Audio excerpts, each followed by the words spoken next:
Fala galera, estamos aqui para mais um vídeo e desta vez para estudarmos as invasões estrangeiras no Brasil colonial, exatamente. Quer entender tudo? Quais foram os povos que invadiram? Quando?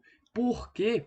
Então, antes de mais nada, se inscreve no canal, ativa o sininho para não perder nenhum vídeo, curte, comenta, né, o que você está achando dos vídeos e tudo mais, né, e compartilha com a galera para ninguém ficar de fora. Então vamos embora, né? A primeira coisa que você tem que entender é o contexto que a gente está, né, se tratando aqui, né? A primeira coisa, né, é a gente entender que Espanha e Portugal vão ser os países que vão se unificar primeiro, né? Eles que vão ser os países que vão ser os pioneiros das expedições de navegação, né? E eles que vão dominar as primeiras colônias e eles que vão praticamente dominar toda a América do Sul e a América Central, tá? Que é o que a gente conheceria depois por América Latina. Então a gente vai ter esse apontamento, né? Essa disparidade, né? Onde a gente tem dois protagonistas e os países que ficaram de fora, mas que têm a sua relevância no cenário geopolítico, principalmente europeu, né? Eles vão querer ter a sua parcela, né? Eles vão querer, enfim, ter os seus ganhos nesse mundo aí de colonização. Então a gente vai ter esses países acabando por entrar em rixas, né, com os países que saíram na frente, que no caso é Portugal e Espanha, né? E aí entra França, entra Inglaterra, entra Holanda, né? E a gente vai ter esses países então invadindo, né, os outros que estavam ali formando suas colônias na América, beleza? E aí, né, o que vai acontecer, né? Essas nações atrasadas, então, queriam correr atrás do prejuízo, vão ficar super descontentes com essa questão de Portugal e Espanha meio que confabulando entre si, né? Inclusive, a gente vai ter o próprio Francisco I, que era o rei da França ali nas primeiras décadas do século XVI, né, entre 1515 e 1547, ele vai falar o seguinte: o sol brilha para todos, e eu desconheço a cláusula do testamento de Adão que dividiu o mundo entre portugueses e espanhóis. Ou seja, né?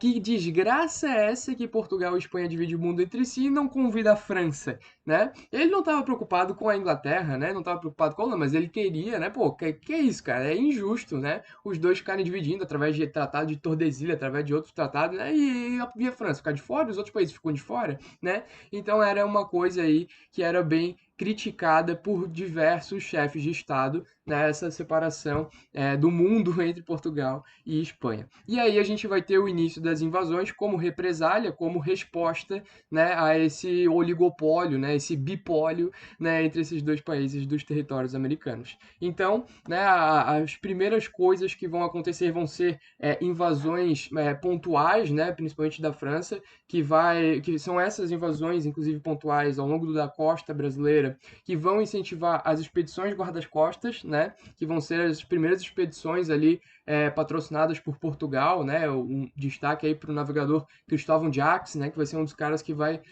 alimentar, né, essas expedições guarda-costas, impedindo a tomada do território pelos franceses, né. E a gente vai ter então depois a evolução para algo mais organizado.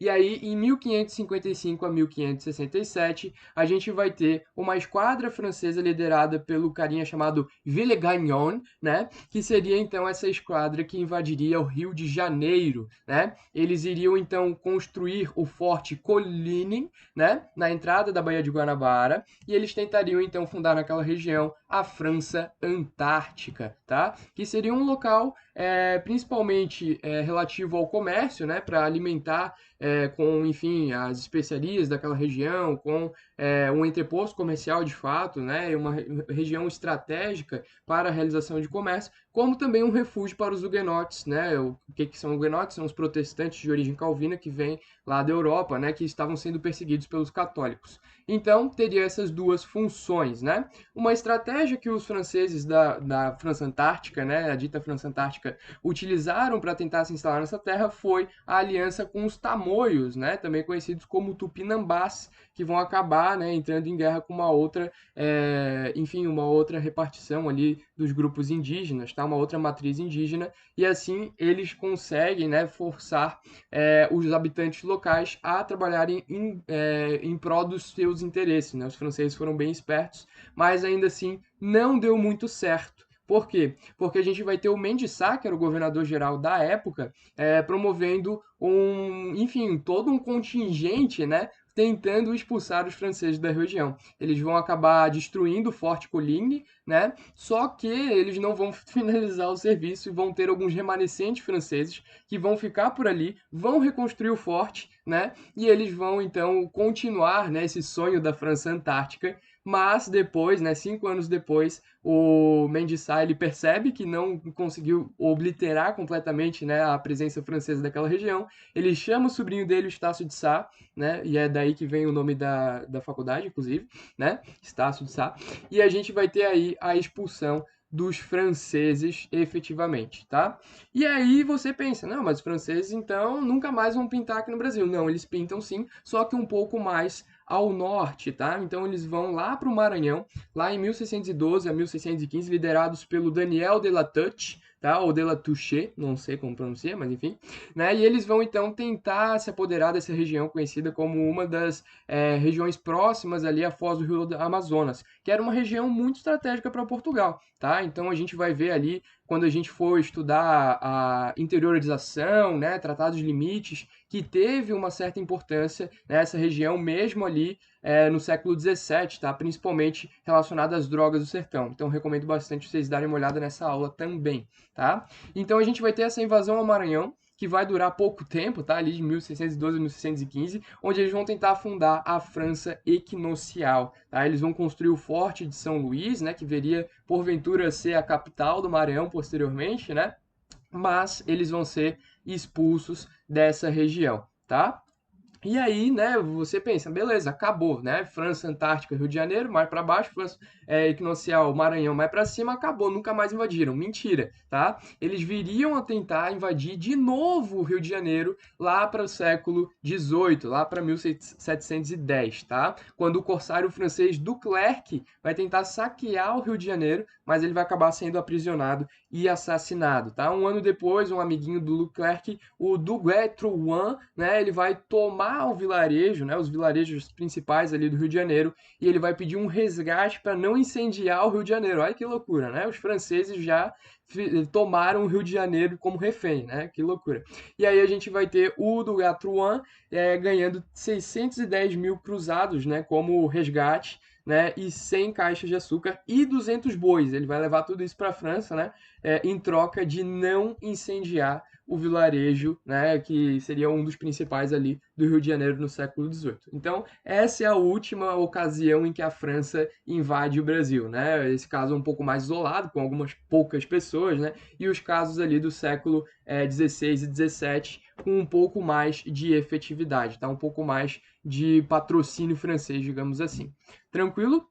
E aí a gente vai ter outros países também, tá? Principalmente a Inglaterra. A Inglaterra ela vai saquear o Brasil, tá? Várias tentativas de saquear o Brasil por parte da Inglaterra. A Inglaterra, uma coisa que a gente precisa entender que na Idade Moderna, ali, principalmente no século XVI e XVII, a gente vai ter uma certa distinção que na prática não era muito bem feita essa distinção, mas hoje a gente classifica dessa maneira, que é a diferença entre pirata e corsário, né? O que que é um pirata? É um cara que ele rouba, ele saqueia, né? Ele quer viver a vida que nem um doido, né? E ele é o tipo não um justiceiro, mas ele é um bad boy dos mares, né? Então ele vai navegando e atracando em cidades, tomando espólios e roubando, saqueando, né?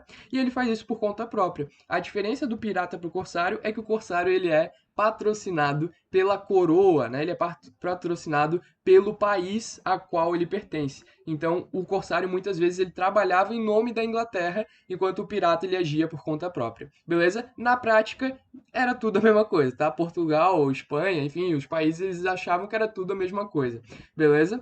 E aí o que que vai acontecer? Esses piratas, esses corsários, eles então saqueavam e eles pilhavam, e essa era a estratégia principal da Inglaterra quanto às colônias da América, tá? Principalmente da América Central e do Sul.